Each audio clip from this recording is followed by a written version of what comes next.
but I figured out what we're gonna do for our Catio edition. Basically, and I signed it off with Bram. He signed off on this plan. Basically, we are going to build right off of this right here, this corner, and build out all the way to that outhouse right there. And then we're going to do the same on the other side, except this is a shed right here that this is attached to. So actually we're going to go all the way down to basically, if you can see it, where that little white picket fence is, which is right, it's hard to see in this. You can see the white fence beyond it, but it's going to be basically double this width and go out pretty much to that fence. So a much bigger patch of grass for them to be in and places for them to run and get their energy out and not get too much hissy pissing going on when they get too close to each other. And we're really hoping to get that done yet this fall. We had a donation come in that I think is going to cover it. So I don't, which is amazing. So I don't have to fundraise for it. I think we're going to have it covered. Of course, if we don't, I'll let you know. But we had just a wonderful large donation that came in. So I'm super excited about that. And I kind of planned to keep, in fact, I'm going to go out a minute so I can show you what I'm thinking. What I would like is to keep some of these wildflowers in here. I'm going to have to do some research on what flowers are okay for cats and what flowers are not okay for cats, and obviously remove the ones that are not okay. But I think I'm going to keep this little patch of wildflowers and plant a bunch of plants that are okay for kitties. Like I know hostas are not, but we're going to build right off of this edge here, and so they'll be like a little, they won't be able to get to where those hostas are. And then we're going to go out to right about here and across, so they won't be able to get to, like that plant, for example. I know a calla lily is poisonous to cats. They won't be able to get near that. It's going to go across, and then here's the shed I was telling you about. It's going to go hook up to that corner of the shed right there and hook up to that corner and come all the way out here, so that they're going to have a nice substantial plot of grass to run in, play in, eat grass. I'm going to, I think, keep the wildflowers, but obviously next year, plant only cat-friendly ones. Plant some catnip in there.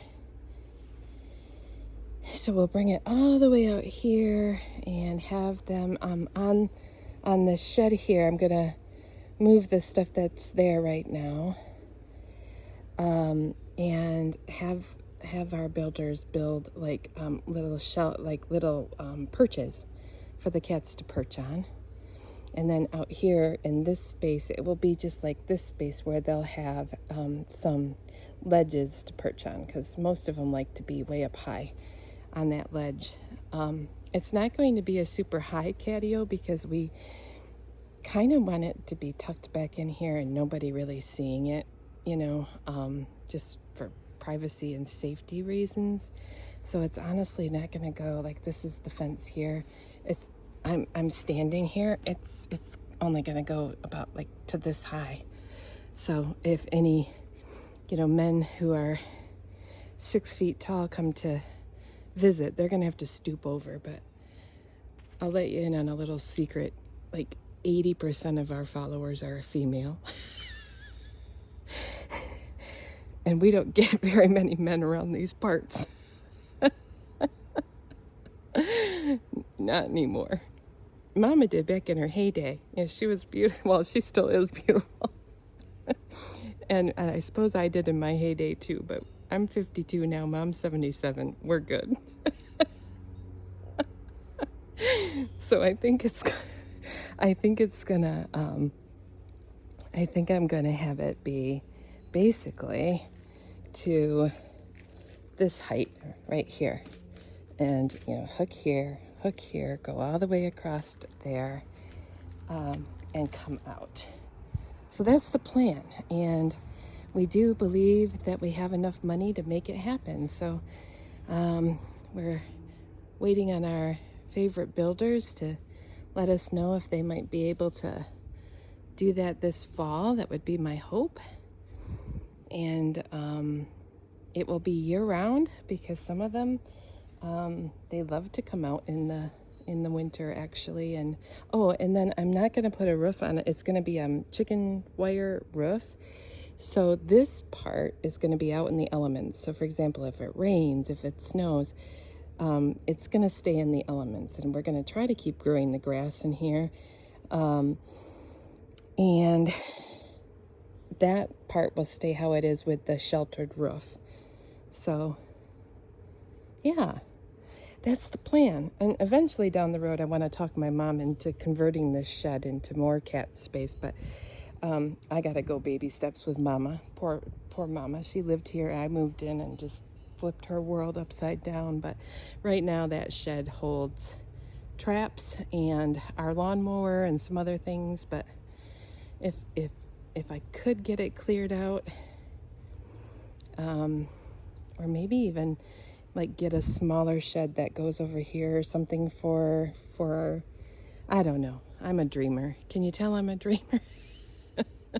One step at a time, Lisa. But we are going to make this catio happen. And so it will go like the whole stretch from that corner of the shed all the way pretty much over to, we're going to have a little walkway so that we can walk along here, walk to our little outhouse, which has all of our shovels and rakes and things like that in it. Walk along the other side. I might even plant some wildflowers all along there. And yeah, that will be a nice big open space for them to run and play and chase each other. So that's the goal. All right. So I'm going to keep on dreaming, and you should keep on dreaming true. One of my favorite quotes is, dream your dreams with open eyes and make them come true. And I can't, E.E. Lawrence, that's who it is. E.E. Lawrence is the one that said that, and it's one of my favorites. So, all right. So here's hoping your dreams come true too.